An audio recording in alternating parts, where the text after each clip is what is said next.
Chaitar વસાવાનો case તાત્કાલિક ચાલી ગયો, તાત્કાલિક સજા, બધું તાત્કાલિક. આટલું જલ્દી તો fast track court, fast track કોર્ટમાં કેસ આટલા જલ્દી નથી ચાલતો. ચૈતર વસાવાનો ગુનો શું? કાગળ પર તો એવું લખ્યું છે કે સરકારી માણસને ધાક ધમકી કરી વગેરે વગેરે વગેરે આક્ષેપ છે.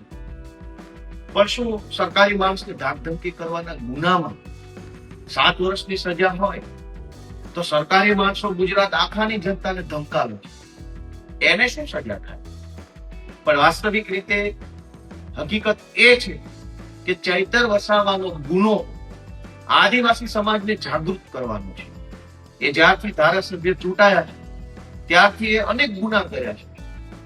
આદિવાસી સમાજને જાગૃત કરવાનો ગુનો, જળ, જમીન અને જંગલ માટે લડાઈ લડવાનો ગુનો, આદિવાસી હોવાના એસટી ના પ્રમાણપત્ર બાબતે જનતાને જાગૃત કરવાનો ગુનો, કેવડિયા કોલોની કે ઉકાઈ કે થર્મલ પાવર પ્લાન્ટ જેવા અનેક પ્રોજેક્ટના નામે વિસ્થાપિત થયેલા આદિવાસીઓની જમીનના હકનો મુદ્દો, ફોરેસ્ટ રાઇટ એક્ટ હેઠળ જંગલ જમીન અધિકારના મુદ્દે, કંપનીઓમાં કામ કરતા આદિવાસી સમાજના શ્રમિકોના મુદ્દે લડાઈ લડવાનો ગુનો, આદિવાસી બાળકોને શિષ્યવૃત્તિ અને ફ્રી શિપ કાર્ડની લડાઈ લડવાનો ગુનો.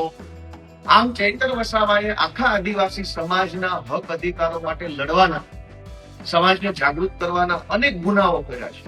અને એટલે ભાજપ ષડયંત્ર કરીને ચૈતર વસાવાને 7 વર્ષ સુધી જેલમાં પૂરવાનું કામ કર્યું છે. પણ આ તો ભાજપે અદાલતની અંદર સરકારી પોલીસ, સરકારી ફરિયાદી, સરકારી સાક્ષી, સરકારી વકીલનો હાથો બનાવી ચૈતર વસાવાને સજા અપાવી છે. હવે જનતાની અદાલતમાં ચૈતર વસાવાનો કેસ ચાલશે. હું બધા જ આખા ગુજરાતના યુવાનોને અને ખાસ કરીને આદિવાસી સમાજના યુવાનોને વિનંતી કરું છું કે હવે આપણે સંકલ્પ લેવાનો છે કે એક પણ વોટ ભાજપને ન જવો જોઈએ.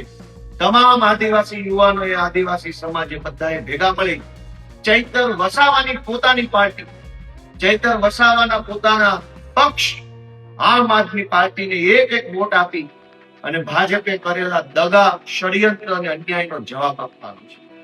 ચૈતર વસાવાનો કેસ તાત્કાલિક ચાલી ગયો, તાત્કાલિક સજા, બધું તાત્કાલિક. આટલું જલ્દી તો fast track court, fast track કોર્ટમાં કેસ આટલા જલ્દી નથી ચાલતો. જે અદાલત ફાસ્ટ કેસ ચલાવવા માટે બની છે એ અદાલતમાં પણ 7, 8, 9, 10 વર્ષ સુધી કેસ ચાલે છે. પણ ચૈતર વસાવાને 1 વર્ષની અંદર સજા. આ સજા ચૈતર વસાવાની નથી, આ સજા એવા લોકોને થઈ રહી છે જેના માટે ચૈતર વસાવા લડતા નથી.